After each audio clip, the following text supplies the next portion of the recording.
Gracias, Doc. Gracias, doctor. Gracias, Doc. Para usted también un feliz día. Gracias, doctor. Perdón. Gracias, Doc. Gracias, Igualmente, Doc. que tenga un feliz día. Doctor, feliz día.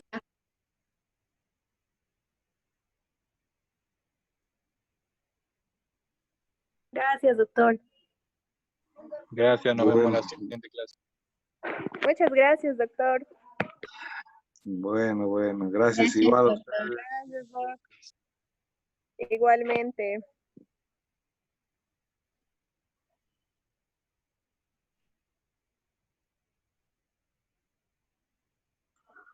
Muy buenas tardes, ahí está una primera imagen para que ustedes vean. Particularmente, yo velo por mis estudiantes, hago que mis estudiantes tengan lo mejor que pueda yo otorgarles. Si hubiéramos estado en anfiteatros, siempre me hubiera peleado por ustedes, dado la cara por ustedes. Porque al fin y al cabo, en esta transición de su formación, nos vemos en ese grado de yo como docente, ustedes como estudiantes, y bajo esa misma tutela, a futuro vamos a ser colegas. Y dentro de esta profesión, me place decirles feliz día, futuros médicos, y feliz día del estudiante. Nuestra profesión nos llama a que cada uno de estos días de nuestra vida, Año Nuevo, Navidad, cumpleaños de nuestra madre, Día del Padre, la característica de una fecha especial, estemos al servicio de la gente que nos requiera. Y bueno, es una loable labor. Hay que reconocer en la gratitud de la gente esta labor de la medicina. La gente a veces no tiene cómo más a uno poder agradecerle. A veces uno lo pueden invitar a comer, lo pueden invitar bebida, le pueden invitar. Van a haber muchas maneras de que la gente trata de congraciarse con ustedes, trate de justamente rendirles ese cariño, ese afecto, esa muestra de agradecimiento que les garantizo es más emocional. Es una muestra de cariño que incluso hasta el último día, años van a pasar de que ustedes les hayan ayudado a sus pacientes y ellos van a seguir agradecidos, van a tener una gratitud. No les dirán cada día gracias, pero van a tener muestras de cariño muy loables hacia ustedes. Y ustedes van a reconocer que cada uno de esos días que ustedes no han dormido, cada uno de esos días que ustedes han venido y han asistido a clases, cada uno de esos días que ustedes van y sacrifican mucho de su tiempo, sacrifican incluso su misma salud para preservar la de otros. Y muchos otros compañeros o colegas de trabajo que nos han dejado en ese sentido. Al dejar, había la carta de un profesional médico acá en Beni, que nos decía, ya fallecido, que en paz descanse, nos decía que para eso estamos, y lo volvería a hacer, dice él, atender a los pacientes con COVID 1, 2, 3 veces más, porque para eso me he formado. El amor hacia una profesión no es más reflejado, yo creo, que en otras, que en la parte de medicina, donde, como les digo, incluso dejamos nuestra propia salud para dar salud. El hacer guardias, el quedarse mucho tiempo en un servicio. Trabajamos 24/7, a veces a requerimiento, hay que estar, ¿no? En algunas especialidades en particular. Y bueno, ustedes lo van a hacer posterior, pero tengan presente que como ahora como estudiantes, los que sí están dedicando cada segundo a formarse y ser lo mejor que puedan, porque se lo deben a ustedes mismos o tal vez se lo deban a alguien más en las causas que han elegido esta profesión. Y lo que queda es eso, queda que lo van a recibir en 3 veces más. La gratitud de la gente no tiene precio. Que alguien que viva, y ustedes han salvado la vida de esa persona, que tiene hijos, tiene nietos, y las generaciones también sepan lo que ustedes han hecho en algún momento. No sé ni cómo explicarlo, pero vale la pena. Así que dedíquense en la parte de medicina, estudien, va a valer la pena. Vale la pena cada minuto de su vida y no se van a arrepentir. Y si esto es lo que quieren y si esto es lo que les gusta, van a contradecir lo que un famoso millonario ha dicho, ¿no? Ha vendido su aplicación a no sé cuántos millones de dólares y se ha jubilado a los 28 años. Y cuando se ha jubilado ha dicho, ¿qué va a hacer ahora? Voy a hacer lo que a mí, ahora, a partir de ahora, lo que a mí me gusta. O sea, que hasta ese momento no estaba haciendo lo que le gustaba. Y muchos de los que hacen medicina y los que hacen su profesión de vocación, lo que decimos es que hacemos lo que nos gusta cada día de nuestra vida. Cada día de nuestra vida. Yo me desempeño profesionalmente y hago también esto de la docencia que también me gusta. Me gusta y trato de hacerlo lo mejor que puedo. Entonces ustedes busquen algo que les gusta y hagan eso que les gusta. Y si es esto, bienvenido. Porque la gente, mucha más gratitud de personas que tal vez no tienen dinero y les llevan una rosa cuando les hacen una cirugía y les han salvado por esa cirugía y no tienen cómo pagarles, pero les llevan una rosa y se acuerdan de ustedes. Es más que suficiente. Felicidades entonces a esta profesión, a ustedes futuros médicos y feliz Día del Estudiante.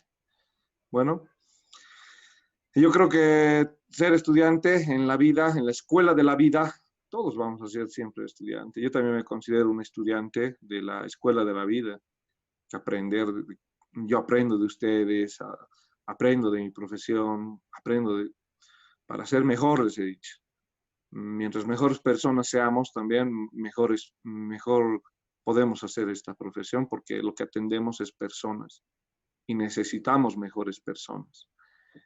A diferencia de otras carreras que no están ligadas con el relacionamiento humano, nosotros estamos ligados con el relacionamiento humano y además con su punto más crítico, que es cuando se enferman, ¿no?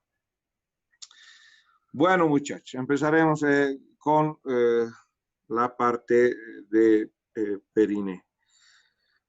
Vayamos a describir la característica de periné, en donde nos hemos quedado. Hemos acabado de describir la característica de la fosa isquional y hemos descrito la porción de sus características en torno al drenaje linfático, en torno a la inervación del mismo conducto anal. Y vamos a describir ahora sí el triángulo urogenital masculino. Hemos empezado mencionando en la anterior clase que el periné es es un pequeño espacio. Si no bien alberga algunas vísceras de mayor tamaño, lo que va a hacer es servir de punto de inserción para estructuras musculares. Hemos delimitado la anterior clase a las características del triángulo que van a formar el triángulo urogenital y el triángulo anal. Y hemos visto, los límites superficiales y los límites profundos de periné. Si nosotros vamos y nos abocamos al contenido de periné después de haber descrito que hay las fascias, que están las porciones musculares, en esto que es el contenido de periné en el sexo masculino y en el sexo femenino, hay una variación importante en torno a las vísceras que se dirigen a esto que es la porción vasculonerviosa de periné y las características del aparato reproductor masculino y femenino, que en esta porción superficial de periné vamos a empezar a mencionar. Nosotros volvemos a graficar las características del triángulo. Esto va a corresponder al triángulo urogenital y esto al triángulo anal. Entonces, rojo para la parte del triángulo anal y color negro para el triángulo urogenital. ¿Okay? En este triángulo vamos a mencionar la porción distal en el sexo masculino, la porción distal de la uretra masculina, en las últimas dos porciones que corresponden a la porción membranosa y a la porción esponjosa de la uretra. Es así que si nosotros vamos y describimos la parte de la porción de la uretra, vamos a hacer mención a esto. Acá está, las últimas dos porciones de la uretra. Círculo negro para la porción membranosa localizada en el segmento perineal y la porción de color rojo representa a mi uretra esponjosa. Le habíamos preguntado en la anterior clase qué hay en la uretra esponjosa. Hay justamente los orificios de las glándulas de Cooper. Entonces, al empezar la uretra esponjosa en una dilatación, dicha dilatación que se conoce justamente como bulbo esponjoso, acá vamos a ver esta dilatación, esa dilatación se lo conoce como bulbo esponjoso, el bulbo esponjoso. El bulbo esponjoso se correlaciona con el inicio de la uretra esponjosa y esa porción de la uretra esponjosa se relaciona con los orificios de las glándulas bulbouretrales. Generalmente la uretra tiene entre 5 milímetros a 8 milímetros. Generalmente, quiere decir la mayor parte de su diámetro.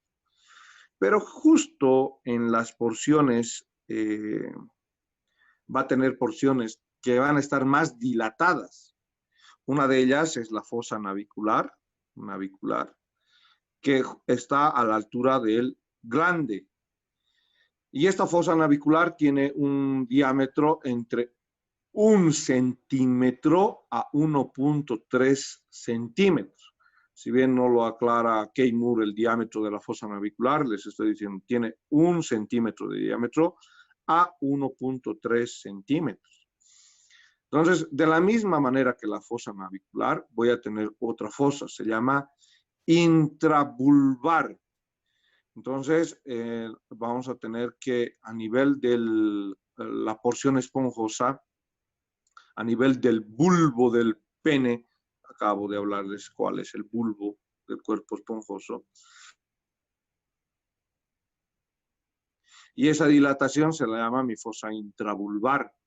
Ahí está, número 1, la fosa intravulvar, número 2, la fosa navicular. Cuando ustedes coloquen la sonda Foley a través de la uretra masculina, lo que hay que tener en cuenta es que la uretra masculina no tiene una dirección horizontal o una dirección oblicua, rectilínea. Lo que, a diferencia de la uretra masculina de la femenina, es que va a tener este trayecto, miren, dos curvaturas. Uno a la altura de la sínfisis pubiana y otra a la altura, miren, otra curvatura donde, miren, tenemos dos líneas. Una línea curva, si quieren que lo tome en él. Otra línea curva, aquí está el otro punto de curva. ¿Se entiende? Un punto de curva, otra flexura. Entonces, cuando el cuerpo peniano del sexo masculino está flácido, lo que vamos a tener son estas dos curvaturas. Una a la altura de la sínfisis pubiana y otra a la altura del bulbo esponjoso, que es el bulbo esponjoso. Muy bien. Entonces ahí están mis dos curvaturas. ¿Para qué? Ustedes tienen que mover el cuerpo peniano. Uno primero lo ponen en sentido horizontal. ¿Para qué? Para colocar la sonda Foley. Y luego lo colocan en sentido inferior. ¿Para qué? Ahora bajan el cuerpo peniano en sentido oblicuo. ¿Para qué? Para que se trate de alinear esta curvatura lo más que se pueda. y la sonda Foley atraviese esta segunda curvatura e ingrese hasta vejiga. Entonces, algo que hay que mencionar de la parte anatómica es estas curvaturas de la uretra. Ahora bien, ¿quién irriga la uretra en este segmento? ¿De dónde va a venir la irrigación? Una irrigación va a venir a través de la arteria dorsal del pene. Quiere decir, acá nosotros tenemos la arteria dorsal del pene en este sentido. Y va a justamente dar otras ramitas que se llama la arteria profunda del pene. No lo describe Kay Moore. Pero está la arteria profunda del pene y la arteria dorsal del pene. Bien, acá está exactamente esta arteria. Esta es la arteria dorsal del pene. ¿Quién no ve a la arteria dorsal del pene? Esta es la arteria dorsal del pene, rama de la pudenda interna. Luego tenemos otra arteria que ingresa dentro de los cuerpos cavernosos que se llama la arteria profunda del pene. Bien, entonces ahí tenemos la arteria dorsal del pene en la parte superficial y otra que da dentro de los cuerpos cavernosos que se llama la arteria profunda del pene. Ambas ramas de la pudenda interna y la pudenda interna es rama de la ilíaca interna. Drenaje venoso, hay una vena que es la vena dorsal del pene, junto con la vena profunda del pene van y drenan hacia la vena pudenda. La vena pudenda, a diferencia de los plexos que ya hemos citado, lo que va a hacer es dirigirse a la ilíaca interna y la ilíaca interna con la ilíaca externa en ilíaca común. Ese es el sistema de drenaje venoso. El sistema de inervación y drenaje linfático para dicho segmento de la uretra es también a través del nervio dorsal del pene. Miren, este es el nervio dorsal del pene. Una característica es la sensibilidad, que quiere decir al dolor, las fibras nociceptivas, al calor, a las modificaciones de temperatura. Esa inervación de la porción intermedia, de la porción membranosa de la uretra, lo que hacen es agarrar al nervio dorsal del pene y transmitir dicha información a estos segmentos. Entonces, las fibras aferentes siguen este trayecto de estos segmentos. Entonces, de la inervación a través de lo que representa el nervio pudendo, las fibras, el nervio dorsal del pene en realidad primero, y luego a través del nervio pudendo, entonces le están dando una inervación somática a esto que representa la parte superficial de sensibilidad, cosquilleo, picor, a la parte superficial, tanto de la cobertura que vamos a ver en cuerpo peniano, como a los segmentos uretral. En estas dos porciones, repito. ¿Por qué? Porque en las porciones de la porción prostática y de la porción intramural, lo hacen a través del plexo hipogástrico inferior. ¿Por qué? Porque están dentro de la cavidad pélvica. Por lo tanto, a través del plexo hipogástrico. Y a través del plexo hipogástrico, inervación simpática y parasimpática. Y ojo que la parasimpática es la que está llevando la información dolorosa de estos segmentos, de la uretra prostática, de la uretra intramural. Entonces, la parte de la inervación parasimpática en el segmento de la uretra prostática y de la uretra intramural, ¿no? Ahí, intramural y prostática. El drenaje linfático va a dirigirse en este sentido. Ahí está la inervación. Un momentito, vamos a ir a ver la inervación. No hay drenaje linfático. Acá en esta imagen nos va a ayudar para identificar el drenaje linfático. Hacia esta posición van los nódulos inguinales superficiales y los nódulos inguinales profundos. Entonces, la inervación de la uretra de la parte distal van hacia los nódulos inguinales superficiales y profundos.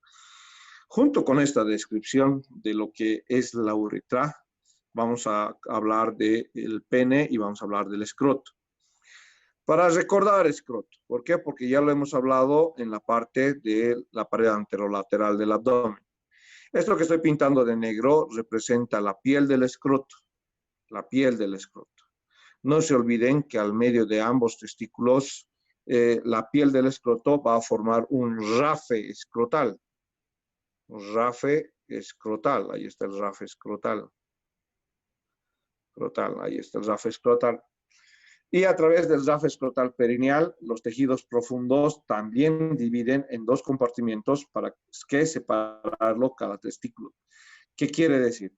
Nosotros mencionamos acá la piel del escroto. Luego de la piel del escroto, tejido celular subcutáneo. Luego del tejido celular subcutáneo, dartos. Luego del dartos, vamos a encontrar la fascia espermática externa, esto que está de blanco. Luego del de blanco, la fascia espermática externa, vamos a encontrarlo de rojo, el músculo cremaster.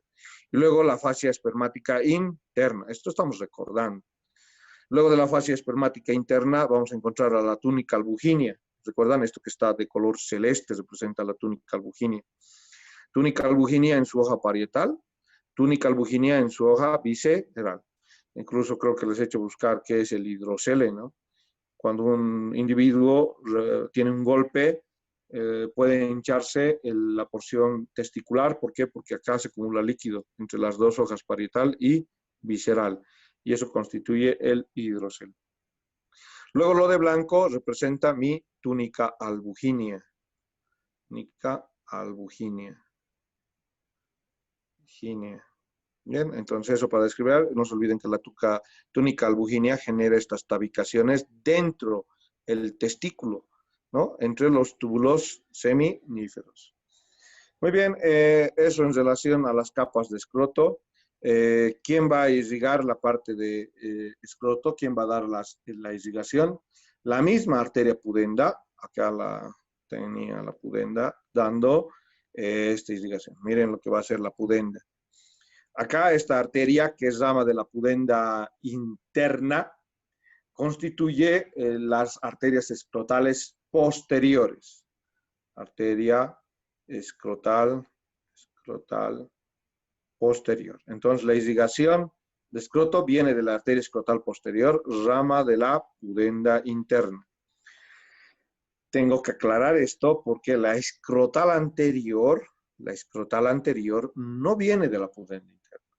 La escrotal anterior es rama de la pudenda externa y la pudenda externa es rama de la arteria femoral. Entonces, este es escrotal anterior y escrotal anterior es rama de la pudenda externa y la pudenda externa es rama de la femoral. Bien, ahí están las dos arterias que irrigan la cara anterior y la cara posterior. Hay que recalcar que escroto también va a tener unas ramas para la porción del músculo cremaster o en la túnica del músculo cremaster, que se llaman las arterias cremastéricas, ramas de la epigástrica inferior, ¿no? Entonces, hay que mencionar esto acá. Las arterias cremastéricas vienen a irrigar cremaster, pero son ramas de la arteria epigástrica inferior. Drenaje venoso hace algo parecido, porque acá tenemos en la parte de color negro a la escrotal posterior, drena la vena escrotal posterior, drena la vena pudenda interna y la vena pudenda interna a la vena ilíaca interna. Quiere decir que la vena escrotal anterior, drenará a la pudenda externa, y la vena pudenda externa drenará a la vena femoral. ¿Bien? Ese es el sistema de drenaje venoso. Drenaje linfático para escroto es igualmente los nódulos inguinales superficiales. Bien, acá podemos graficar, si quieren, los nódulos inguinales superficiales. Existen algunas patologías de las enfermedades de transmisión sexual que, además de afectar la uretra y cuerpo peniano, lo que están haciendo es afectar al escroto, a la piel del escroto. Entonces van a ver que en algunas ITS la piel del escroto está rojiza. Además, obviamente, que tendría que tener secreción y otra sintomatología más. En algunos casos, tienen que ser tan cautos. Cuidado que venga con su esposa, su paciente, y le digan tiene inflamación del escroto y relación directamente con una infección de transmisión sexual. Hay casos de alergia en el escroto donde se ha visto que obviamente el individuo no tendría que tener secreciones, ninguna otra sintomatología más, y solo tener la coloración rojiza del escroto. En esa coloración rojiza del escroto uno puede ir y describir que puede ser una reacción alérgica. hay individuos que han presentado reacciones alérgicas a N cosas y presentaban el escroto de color rojizo, ¿no? Entonces, si viene con la esposa, lo primero que diremos puede ser una alergia, mejor antes de ocasionar divorcios, porque ustedes hacen un mal comentario. ¿Y quién da la inervación al escroto? Acá está justamente este nervio. Se lo llama mi nervio escrotal posterior, ramo del perineal superficial, que es ramo del pudendo. A ver, vamos a ver. Este es mi nervio escrotal posterior. Ramo de este otro, que es mi nervio perineal superficial. Ahí está mi nervio perineal superficial, NPS. Y el nervio perineal superficial recién es una rama del nervio pudendo. Y el nervio pudendo nace de del plexo lumbosacro, ¿no? Ahí está, en la anterior clase mencionábamos su origen en el plexo lumbosacro. Vamos a tener otra característica de inervación también, no solamente el nervio escrotal posterior para escroto. El escroto recibe inervación 1 del nervio escrotal posterior, ahí está de color amarillo, el nervio escrotal posterior.